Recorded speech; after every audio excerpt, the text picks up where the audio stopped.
Hey, how's it going?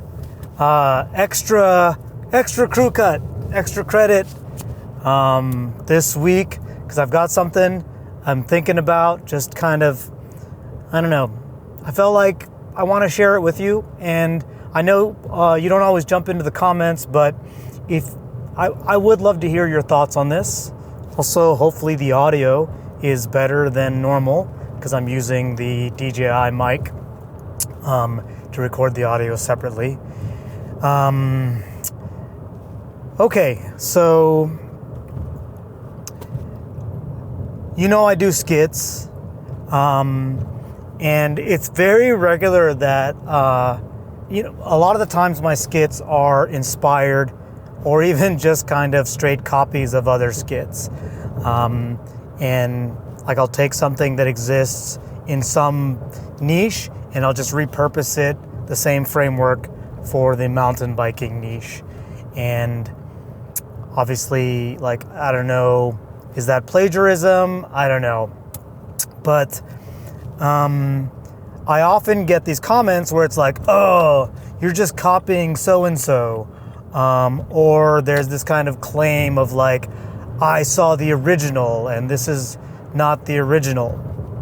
And I find it so that it's bothered me, and I wasn't really sure why it was bothering me, because it wasn't just about like the fact that I had taken what somebody else had done and repurposed it for my own means, for my audience, for you. And I think I've realized this morning why that is. Might not be what you think. So why is it that it bothers me that people get like all grumpy about it? And I think what it is that it assumes this kind of like competitive corporate kind of approach to this type of content creation. Like somebody did it first, they get the rights to it, they're the only ones who get to do it. And if anybody else does it, they are less than, they're just purely derivative. And the thing about that is like that really only matters if, in a couple of cases, like it only matters if you're trying to win at something, if there's a competition, or if there's like livelihood at stake, if like you're doing something and you're copying somebody else, and by virtue of that, you're causing somebody else to make less money, be able to support that, I guess. But I think a lot of it has to do with like this kind of desire for some people to want to call out, oh, you're not being original. And so you're less than. It's like a way of just kind of like trying to knock you down. And that in and of itself doesn't bother me too much. It was like where is that attitude coming from? And like I said, I think it's coming from this attitude of like ownership of an idea and like winning at a certain thing. And so the where this kind of came from, why I'm thinking about this, is I was listening to, I think it's called I forgot what it's called, The Confidential with Iggy Pop, and it's like a radio show on BBC where I don't actually know what it is, but in this episode anyway, he had Tom Waits come on, and the two of them were talking about music. And then they were playing songs. It's basically a radio show kind of podcast kind of thing. But one of the things that they talked about early on, and that was brought up a couple of times, was how there are these songs that no individual wrote, but that the community wrote and composed. They talked about it like everybody contributed to this thing. One of the examples that they had was the Happy Birthday song, right? And how the only reason like a couple of people have the rights to it is because they wrote it down, because they documented it. So it was this thing that was just kind of out there floating in the world, existing in the world, that nobody could claim ownership of, and nobody had really thought to claim ownership of it, because why? Why would you do that?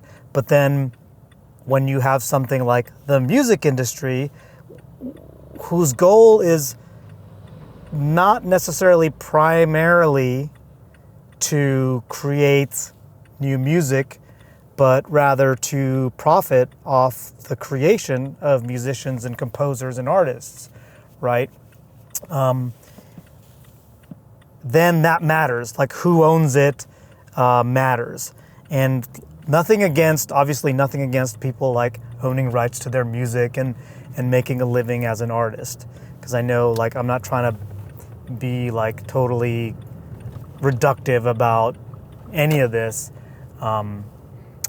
Just kind of gonna bring it back. But the thing that they talked about was they used the word contributing, and how as artists they were feeling like they were contributing to the material of the culture. They didn't use those words, but like, Tom Waits was talking about, like, he was writing like some song that he had written, and it was, influenced by other people. Actually, I'm getting this all wrong. I don't want to talk about the details because I don't remember the details. But the concept is like any artist is making what they're making from the material that's around them, and the material that's around them is often partly the creations of other artists, other creators that have come before or contemporaries. And so you're cutting off a piece of this and pasting it to that and weaving it into the other thing, or taking an existing thing and then slightly reformatting it and making it your own thing. You're using the material that's around you. And what it triggered in me, aside from just seeing like what it was about those attitudes that show up in my comments, like what it was about that bothered me, aside from that, it made me realize that I have a tendency to look at what I'm creating as I'm not looking at it as like I'm putting my thing into the world. I want to take this and I want it to be in the world, and it's my thing in the world. You need to know that Alan created this thing. I see it as like I'm contributing. And I didn't have the words for it. It's kind of like before where I didn't have the words for things, but I didn't have that word for it. I wasn't applying that word for what I was doing or what I do. So when I make a skit that's a repurposed version of something from a different niche and I bring it to our niche, to me, I'm looking at that not as like, hey, look what I did. I look at that as like, whoa, that's funny for that niche. Let me make it funny for our niche. And then I'm contributing to the material of our culture, the ways of connecting. Because people have been telling stories, creating music, creating art for long before any kind of distribution network or broadcasting network or monetary element to it, right? We were, as humans, we were doing it as a way of connecting, a way of relating stories, a way of sharing and sharing our culture with with other parts of our community, discovering things, remembering things, honoring things, people. And there was no reason to be like, this is mine, because it was the community's, And I think with social media, because there's so much churn and there's so much going on, and it's also this kind of democratized way of contributing content, contributing ideas, images, sounds, the fabric, the material.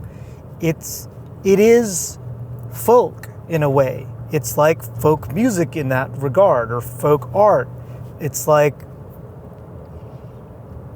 anybody can do it. Anybody, like the barrier to entry is so low that like you can do that. And I think that's amazing.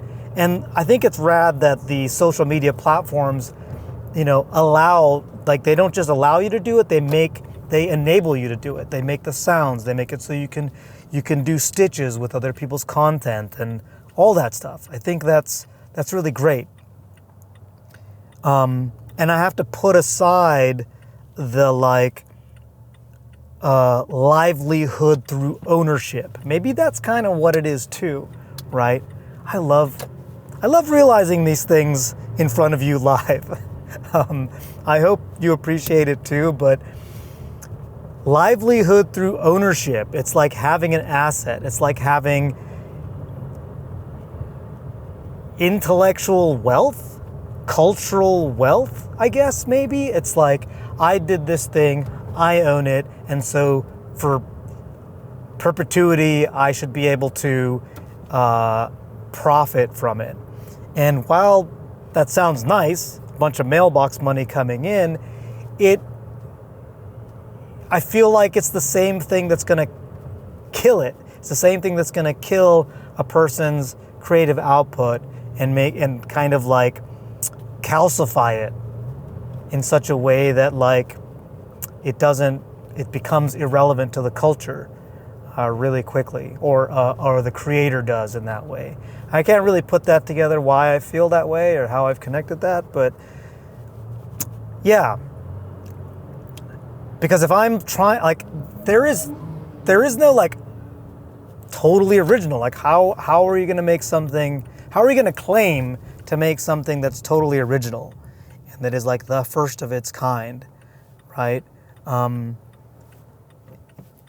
It's all going to be made from the material that exists around us. So yeah, that's kind of just what I was thinking about after listening to that show, Culture.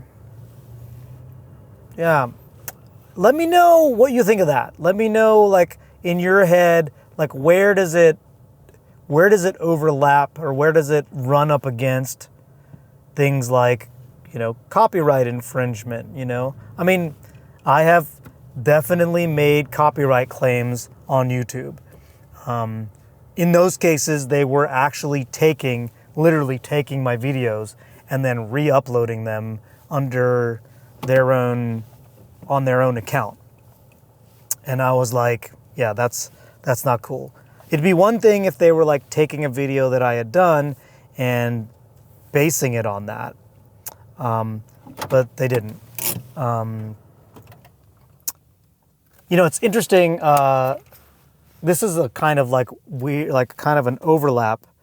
Do I get my screen back? Yeah, there we go. This is kind of an overlap with this.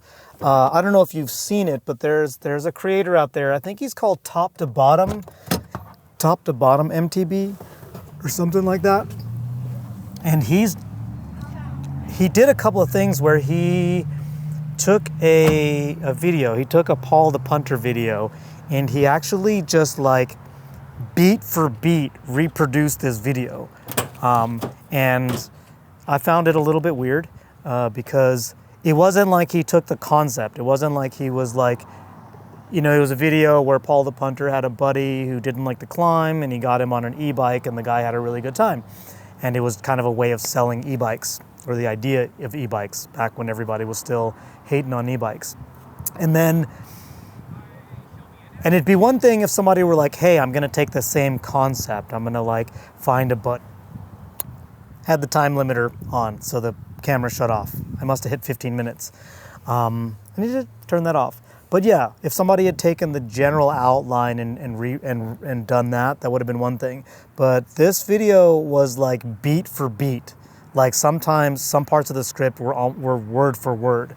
And I can't say for sure because obviously I wasn't there, but just based on intuition, there were times where there were certain scenes that felt fabricated, like moments that like happened in Paul's video, which were pretty particular moments, and the same kind of thing was happening in this video, and it was just a little too similar, and that definitely rubbed me and a lot of people wrong.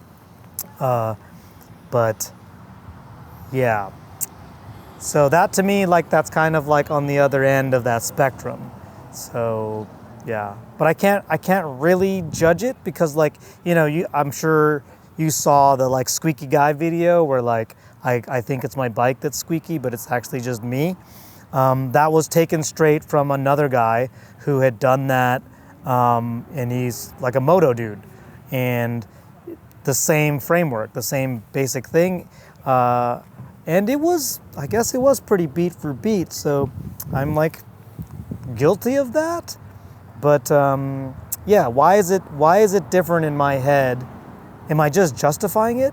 Because it seems different in my head that I was doing it on this little 20-second skit versus like a full video. Maybe it's the amount of effort it took for me to create that versus the amount of effort it goes into take like reproducing a video beat for beat. Like, you really got to commit to that. Yeah. And there's this whole other thing about Lewis Buchanan hitting the Battleship feature at the Red Bull Rampage venue shortly after Brendog did it. But that's a whole different thing. That's a whole crew cut unto itself. Maybe I'll do that separately. So yeah, anyway, thanks for your support. Leave comments. Let me know what you think about all this. And I guess I'll see you on the next one.